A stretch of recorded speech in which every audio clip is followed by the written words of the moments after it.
So magandang araw po sa inyo lahat. So ngayong araw nandito po ngayon tayo sa bayan ng Bansod, sa bahay po ni Tatay Jesus, at bibisitahin po natin si Tatay at kung ano po ang kanyang kalagayan ngayon. At ito po nakita nyo sa likod ko, ito po yung pinagawang bahay ni Renz Vlog, ang tempo ng Pugong Bihero.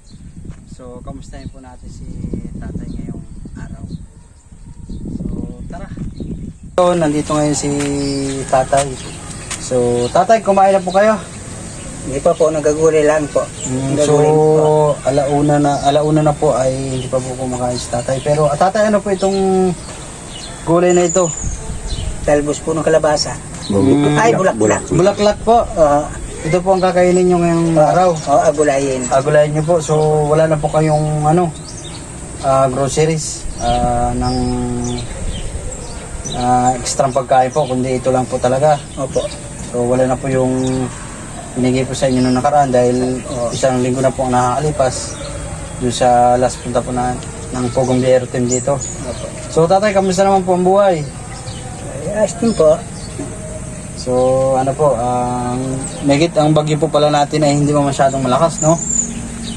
So kung mapapansin nyo po guys, ito yung bahay ni Tatay. Yan. So, pakita niyo po yung bahay ni Tatay. Ayan.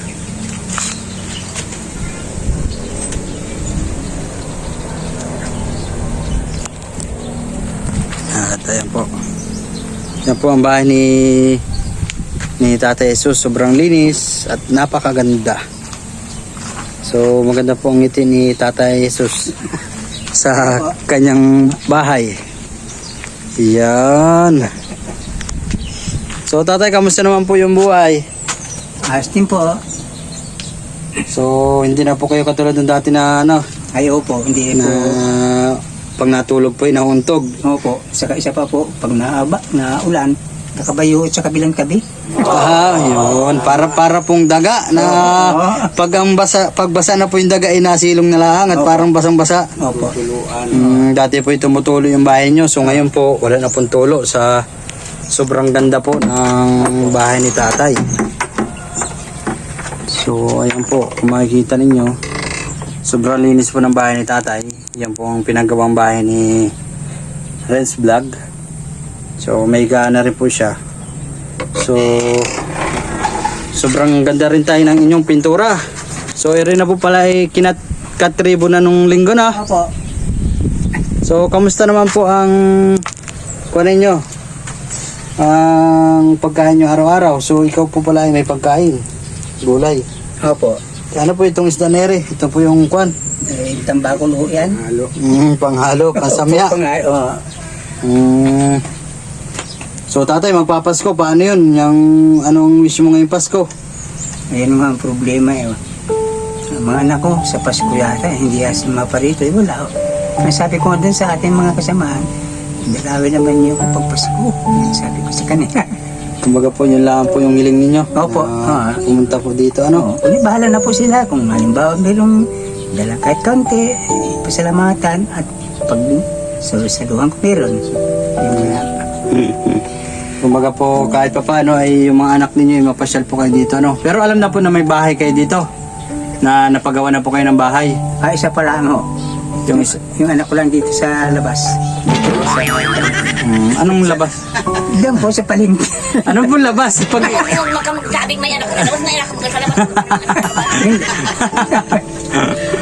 Kuwan po yung anak nyo sa labasan. Yan po may malapit. Diyan po. Sa labasan. Ay, ating labasan. Apo, at Nay, kamusta po yung bahay ni Tatay? Yung nakikita nyo po na maganda yung bahay ni Tatay ngayon. Natuwa nga ako, mayroon ganda ng bahay ng kamag-anak ko. Salamat, mayroon bahay ang aking ilan. So dati po talagang Naawa nakatukod. ko dyan.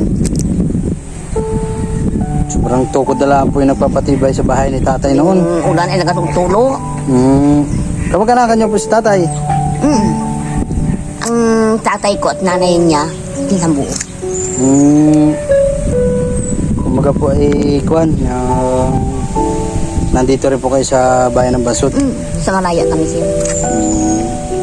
Pero alam nyo po na bago na po yung bahay ni Tatay noon. Kahapon lang ko siya napunta dito. Ano ba ito?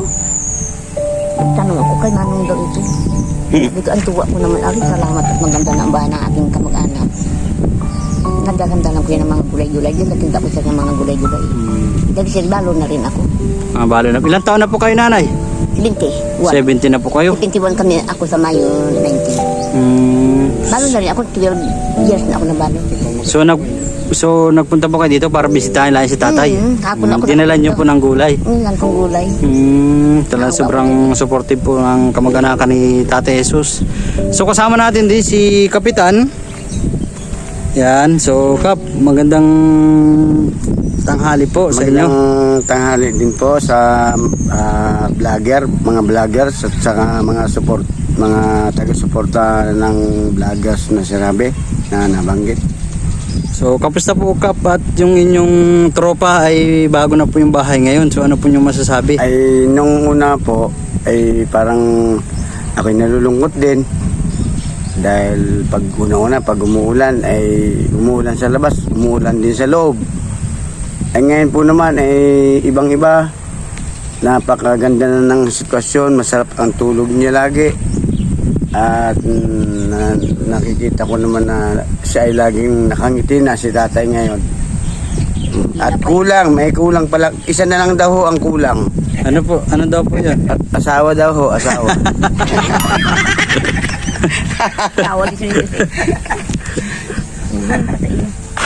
So ayan po si Tatay Jesus. So tatay, bagamat man po ay wala po kayong mga kasama ngayong Pasko, pero pinapangako po namin sa inyo ng Pugong Biyahero Team na sa kaunting pong tulong na may bigay sa inyo ay yun po ating gagamitin. For example po, yung handa ni tatay. So bagamat ito po ay wala siyang bisita, pero handaan pa rin po natin si tatay para nasa ganuman po, kung meron man dumating siyang iniintay na pamilya, meron po siyang ipapakain sa bisita. Ayun nga po. Ito po si Tatay Jesus nung una po namin pinuntahan, dahil kung makita nyo naman po sa vlog namin ng una ay talaga pong yung bahay niya lang po ni tatay ay tukod na lang. So napapasalamat po ako sa Pugong Biyahero Team at sa pangunguna po ni Sir Paul, at lalong lalo na po sa Karen Vlogs, dahil nakapagpatayo po siya ng bahay dito sa bayan ng Basod. At nawa po ay sa iba pa pong mga mapupuntahan namin ay sana po ay meron pa po kaming mas dumami pa po ang aming matulungan sa pamamagitan po ng ating mga sponsor, lalong lalo po kay Ma'am Betty at sa lahat po ng mga sumusuporta sa Pugong Biyahero Team. So tatay, ngayon pong araw ay pupunta po tayo sa bayan para nang sa ganun po ay bibili po tayo ng Salamat po. panamya ba? Panamya o bibili natin ng makakain sa tatay, nang sa ganun man ay mamayang hapon is meron po siyang makakain, at nang sa ganun po ay ang pagkalampo ng sigmura ay matutulungan natin si tatay. So tara tatay, pwede ka? Opo. Ay maraming salamat. Kung halimbawa, isang bagay, Hindi po, talagang totoo, hindi po halimbawa. Ay, sige po. So guys, nandito ngayon kami sa bayan ng Bansod at kasama ko si Tatay Jesus. At kakain nga pala kami dito. Saan po ito, ate? Anong pangalan ito? Kian's Eatery po. Yan, Kian's Eatery dito sa Silugan. So kasama natin si Tatay, tama-tama habang hindi pa kumakain si Tatay, at bibili rin tayo ng panamya yung uulamin niya mamaya. Nang sa ganun ay bibili na rin tayo ng bigas. Nang sa ganun man po ay merong makakain si Tatay. Tay, gawin mo na dyan.